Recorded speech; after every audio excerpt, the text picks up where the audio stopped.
আমি অৱগত কৰিছোঁ যে গালো বেল্ট এণ্ড ব্লক বা গালো এলেকাত বসবাস কৰা বা কৰ্মৰত থকা আমাৰ মিচিং যুৱক যুৱতীসকলে অহা 3 দিনৰ ভিতৰত নিজ বাসগৃহলৈ উভতি আহিবৰ কাৰণে আমি অনুৰোধ জনাইছোঁ।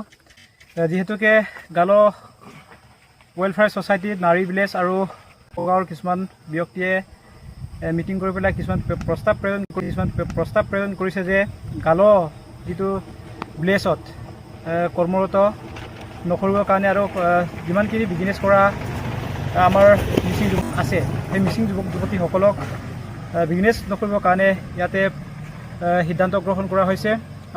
অনাকাংক্ষিক পৰিস্থিতি সৃষ্টি হোৱাৰ দেখি গৈ আছে।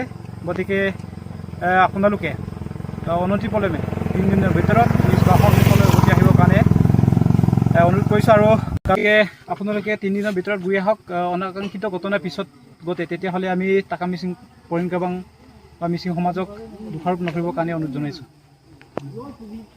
এই নটিচৰ জৰিয়তে আমি জানিব পাৰিছোঁ যে গালো এলেকাত বসবাস কৰা বা কৰ্মৰত কৰা আমাৰ মিচিং যুৱক যুৱতীসকলক গালোসকলে কিবা এটা নকৰিব তাৰ আমি বিশ্বাস কৰিব পৰা নাই। গতিকে আপোনালোকে অনতিপলমে নিজ বাসগৃহলৈ আহিবৰ কাৰণে অনুৰোধ জনাইছোঁ।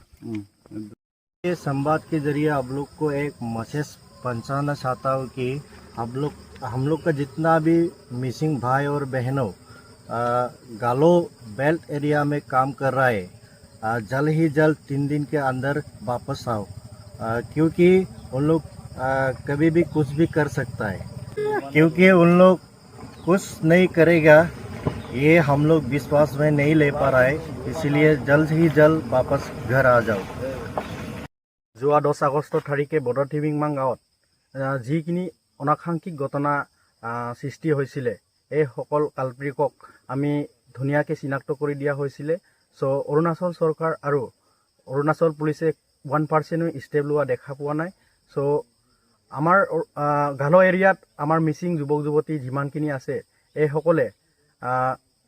এইসকলক সুৰক্ষিত দিব পাৰিব বুলি আমি 1% আশা নাই। চ' এতিয়ালৈ যিখিনি মানুহ আছে তাত সকলোকে 3 দিনৰ ভিতৰত উভতি আহিবলৈ সকলোকে অনুৰোধ জনাইছোঁ। ধন্যবাদ।